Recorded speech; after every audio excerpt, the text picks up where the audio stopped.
ഒരിക്കൽ ഒരു രാജാവും അദ്ദേഹത്തിന്റെ മന്ത്രിയും കൂടിയിട്ട് നായാട്ട് ലക്ഷ്യമാക്കി കാട്ടിലൂടെ സഞ്ചരിക്കുകയായിരുന്നു.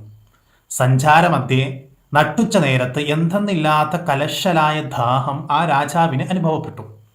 തുടർന്ന് രാജാവിനൊപ്പമുണ്ടായിരുന്നതായ മന്ത്രി തൊട്ടടുത്തുണ്ടായിരുന്നതായ കേരമരത്തിൽ തെങ്ങിൽ കയറുകയും ഇളം തേങ്ങ അഥവാ ഒരു കരിക്ക് അടത്ത് താഴത്തേക്കിടുകയും ചെയ്തു.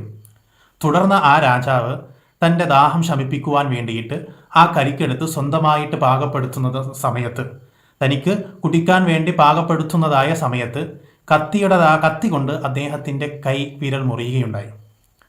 കൈവിരൽ മുറിഞ്ഞ് ബ്ലഡ് പോയി ആ വേദന അനുഭവിച്ചു കൊണ്ടിരിക്കുന്നതായ രാജാവിനോട് ആശ്വാസത്തിൻ്റെ വചനങ്ങളായിട്ട് മന്ത്രി പറഞ്ഞു, രാജാവെ ക്ഷമിക്കുക, ദൈവവിധിയാണ്, എന്തെങ്കിലും നന്മ ഹൈറ് നിങ്ങൾക്ക് ഇതിലുണ്ടാകും, ആയതുകൊണ്ട് നിങ്ങളതിൽ ക്ഷമിക്കുക എന്ന് ആ രാജാവിനെ സ്വാന്തനപ്പെടുത്താൻ വേണ്ടി, കൈമുറിഞ്ഞ് വേദനയാൽ പ്രയാസപ്പെടുന്ന രാജാവിൻ്റെ സ്വാന്തനത്തിൻ്റെ വാക്കുകൾ വർത്തമാനം കൊണ്ട് മന്ത്രി പറഞ്ഞപ്പോൾ രാജാവിന് വേദനയെക്കാളും മന്ത്രിയോടുള്ള അരിശമാണ് അനുഭവപ്പെട്ടത്. തൻ്റെ കൈവിരൽ മുറിഞ്ഞ് പോയ സമയത്ത് ഇത് ദൈവവിധിയാണ്, തങ്ങൾക്ക് എന്തെങ്കിലും നന്മയാണ് ഇതിലൂടെ ലഭിച്ചിട്ടുള്ളത് എന്ന ആ ഒരു വാക്ക് കേട്ടപ്പം രാജാവിന് വല്ലാത്ത അരിശം ഈ മന്ത്രിയോട് തോന്നി. തുടർന്ന് തൊട്ടടുത്തുണ്ടായിരുന്ന ഒരു പൊട്ടക്കിണറ്റിലേക്ക് രാജാവ് ഈ മന്ത്രിയെ തള്ളിയിട്ട് രാജാവ് യാത്ര തുടർന്നു. രാജാവിൻ്റെതായ യാത്ര മധ്യേ ഒരു കൂട്ടം കാട്ടുവാസികളായ ആളുകൾ ഈ രാജാവിനെ പിടികൂടി. തുടർന്ന് അവർ അദ്ദേഹത്തിനെ കാട്ടുമൂപ്പൻ അഥവാ അവരുടെ നേതാവിൻ്റെ സമക്ഷത്തിൽ ഹാജരാക്കുകയാണ്.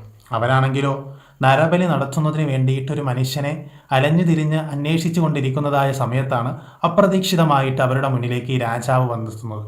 തുടർന്ന് കാട്ടുമൂപ്പൻ്റെ മുന്നിലേക്ക് എത്തിച്ചതായ രാജാവിനെ സസൂക്ഷ്മം കാട്ടുമൂപ്പൻ വീക്ഷിക്കുകയും അദ്ദേഹത്തിൻ്റെ സെലക്ട് ചെയ്യുന്നതിനിടയിൽ അദ്ദേഹത്തിൻ്റെ കൈ ദർശിക്കാനിടയായി. നോക്കിയപ്പോൾ അദ്ദേഹത്തിൻ്റെ കൈയുടെ അഗ്രഭാഗം നഷ്ടപ്പെട്ടിരിക്കുകയാണ്. തുടർന്ന് കാട്ടുമൂപ്പൻ പറഞ്ഞു, നമുക്ക് നരബലി നടത്തുവാൻ ആവശ്യമായിട്ടുള്ളത് പരിപൂർണനായ ന്യൂനതയില്ലാത്ത അന്യൂന്യമായ നിലയ്ക്കുള്ളതായ ഒരു മനുഷ്യനെയാണ്. ആയതുകൊണ്ട് തന്നെ കൈവിരൽ പൂർണ്ണാർത്ഥത്തിലില്ലാത്ത ഇദ്ദേഹത്തിനെ നിങ്ങൾ പിടിച്ചെടുത്ത് തന്നെ ഒഴിവാക്കിയേക്കുക എന്ന് പറഞ്ഞു. ഈ രാജാവിനെ അദ്ദേഹത്തിൻ്റെ അനുയായികളോട്, കാട്ടുവാസികളായിട്ടുള്ള ആളുകളോട് ആ കാട്ടുമൂപ്പൻ പറഞ്ഞതനുസരിച്ച് അവർ ഈ രാജാവിനെ ഒഴിവാക്കി.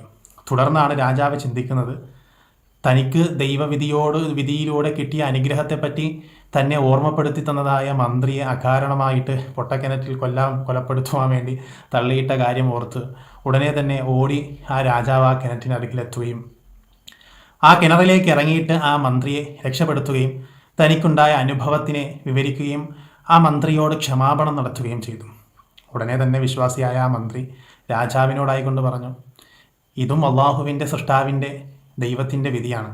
അതിൽ ഞാൻ ക്ഷമിക്കുകയും അതിൽ ഹൈർ എനിക്കുണ്ടാവുകയും ചെയ്യുന്നു എന്ന് നിങ്ങൾ എന്നെ പൊട്ടക്കിണറ്റിൽ ഈ കിണറ്റിൽ തള്ളിയിട്ടപ്പോൾ ഞാൻ വിശ്വസിച്ചു. അതെനിക്കിപ്പോൾ പ്രകടമായിരിക്കുകയും ചെയ്തു.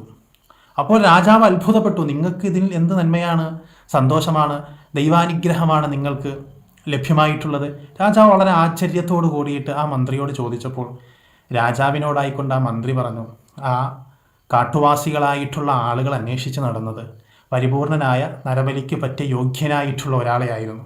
ഒരുപക്ഷെ അങ്ങയോടൊപ്പം യാത്രയിൽ ഞാനും കൂടി തുടർന്നിരുന്നു എങ്കിൽ എന്നെ അവർ ബന്ദിയാക്കുകയും കാട്ടുമൂപ്പൻ്റെ അടുക്കൽ കൊണ്ടുപോവുകയും അദ്ദേഹം എന്നെ സെലക്ട് ചെയ്ത് എന്നെ ഈ സമയത്ത് എൻ്റെ കഴുത്തറുത്ത് എന്നെ അവർ കൊലപ്പെടുത്തുകയും ചെയ്യുമായിരുന്നു. ആയതുകൊണ്ട് തന്നെ അങ്ങേക്ക് എന്നെ ഈ കിണറ്റിലേക്ക് തള്ളിയിടാനും അങ്ങയോടൊപ്പം സഞ്ചാരത്തിൽ ഞാൻ ഒപ്പം കൂടാതിരിക്കാനുമൊക്കെ സൃഷ്ടാവ് അള്ളാഹു ദൈവം ചെയ്തു തന്ന അനുഗ്രഹമാണ് എന്ന് ഞാൻ ഇപ്പോൾ എനിക്ക് ബോധ്യപ്പെട്ടു. അതോടൊപ്പം തന്നെ താങ്കൾ എന്നെ തള്ളിയിടുന്നതായ പൊട്ടക്കിണറ്റ് തള്ളിയിട്ട സമയത്ത് അതിലെന്തെങ്കിലും ഹൈറുണ്ടാകും, നന്മയുണ്ടാകുമെന്നും ഞാൻ വിശ്വസിക്കുകയും ചെയ്തു. പ്രിയമുള്ള സഹോദരങ്ങളെ, ഈ സമയത്ത് വിശ്വാസികളായി എന്നെ കേട്ടുകൊണ്ടിരിക്കുന്ന നാം ഓരോരുത്തരും ചിന്തിക്കേണ്ട വലിയൊരു കാര്യമുണ്ട്. ഏതൊരു വിശ്വാസിയായ മനുഷ്യനെ സംബന്ധിച്ചിടത്തോളം പരീക്ഷണങ്ങൾ അവൻ്റെ ജീവിതത്തിൽ ഉണ്ടാകുമ്പോൾ രണ്ട് ചിന്തകളാണ് അവൻ വെച്ച് പുലർത്തേണ്ടത്. ഒന്ന്, ഇത് അള്ളാഹു തആല തന്നെ പരീക്ഷിക്കുന്നതാണ്, ഒന്ന് എക്സാം ചെയ്യുന്നതാണ്. എന്തെങ്കിലും ഇതുപോലെയുള്ളൊരു വിപത്തൊക്കെ ഉണ്ടാകുമ്പോൾ, പ്രയാസങ്ങളൊക്കെ ഉണ്ടാകുമ്പോൾ വിശ്വാസിയായ ഒരു മനുഷ്യൻ്റെ മനതലങ്ങളിൽ അവൻ ചിന്തിക്കേണ്ടതും വിശ്വസിക്കേണ്ടതും ഈമാൻ കൈകൊള്ളേണ്ടതും ഇത് അള്ളാഹു എന്നെ പരീക്ഷിക്കുന്നത്, എക്സാം ചെയ്യുന്നതാണ്. അങ്ങനെ ഒരു ചിന്ത അവന് വന്നു കഴിഞ്ഞാൽ സ്വാഭാവികമായിട്ട് അവൻ്റെ ഈമാൻ വർദ്ധിക്കാൻ അത് കാരണമാകും. ഇനി രണ്ടാമതായിട്ട് ഒരു മനുഷ്യനിൽ വരേണ്ടതായിട്ടുള്ളൊരു ചിന്ത എന്ന് പറഞ്ഞു കഴിഞ്ഞാൽ, എനിക്കിത് സ്വർഗം കിട്ടാൻ വേണ്ടിയിട്ടാണ് ഈ പരീക്ഷണങ്ങളൊക്കെ. എനിക്കൊപ്പമുള്ളവർക്കില്ല, എൻ്റെ സഹോദരനില്ല, എൻ്റെ കൂട്ടുകാരനില്ല, കുടുംബക്കാർക്കില്ല, നാട്ടുകാർക്കില്ല, അയൽക്കാർക്കില്ല. ആ ഒരു ചിന്ത വേണ്ട. അള്ളാഹു തആല എന്നെ തിരഞ്ഞെടുത്തത് ഈ ഒരു പരീക്ഷണത്തിന് എനിക്ക് സ്വർഗം കിട്ടാൻ വേണ്ടിയിട്ടാണ്. ഈ ഒരു ചിന്തയായിരിക്കണം വിശ്വാസിയായ നാം ഓരോരുത്തർക്കും അള്ളാഹുവിൽ നിന്നുള്ളതായ പരീക്ഷണങ്ങൾ അവൻ്റെ ജീവിതത്തിലേക്ക് ഇടതടവില്ലാതെ വന്നുകൊണ്ടിരുന്നാൽ പോലും തന്നെ ചിന്തിക്കേണ്ടത്. അതിലൂടെ അവന് മാനസികമായ ഒരു സ്ഥൈര്യം, ഈമാനികമായ അവൻ്റെ വിശ്വാസത്തെ ദൃഢീകരിക്കുന്നതിനോടൊപ്പം മാനസികമായിട്ടുള്ളൊരു സ്ഥൈര്യവും കൂടി അവന് ഈ ദുനിയാവിൽ ലഭിക്കും. അതോടൊപ്പം മരണപ്പെട്ട് കഴിഞ്ഞാലോ അള്ളാഹുവിൻ്റെ അടുക്കൽ ഉന്നതമായ കൂലിയും കിട്ടും. ആയതുകൊണ്ട് തന്നെ നന്മയാണെങ്കിലും തിന്മയാണെങ്കിലും അതൊക്കെ സംഭവിക്കുന്നത് സൃഷ്ടാവായ അള്ളാഹുവിൽ നിന്നാണെന്നുള്ള അടിയുറച്ചതായ വിശ്വാസം, ആ ഒരു ഈമാൻ കൊള്ളൽ വിശ്വാസികളായ നാം ഓരോരുത്തരും ചെയ്യേണ്ടതുണ്ട്. അള്ളാഹു തആല ആ നിലയ്ക്ക് എല്ലാ കാര്യങ്ങളും അള്ളാഹുവിൽ നിന്നാണെന്നുള്ള അടിയുറച്ച വിശ്വാസം ഈമാൻ കൈകൊള്ളാൻ അള്ളാഹു നമുക്കൊക്കെയും തൗഫീക്ക് നൽകി അനുഗ്രഹിക്കട്ടെ. ആമീൻ. ഈ ഒരു ചെറുകഥ നിങ്ങൾക്ക് ഇഷ്ടപ്പെട്ടെങ്കിൽ നിങ്ങൾക്ക് വേണ്ടപ്പെട്ടവരിലേക്ക് കൂടി അറിയിച്ചു കൊടുക്കുക, അയച്ചു കൊടുക്കുക. അവരെ കൂടി കേൾപ്പിക്കാൻ നിങ്ങൾ തയ്യാറാകുക.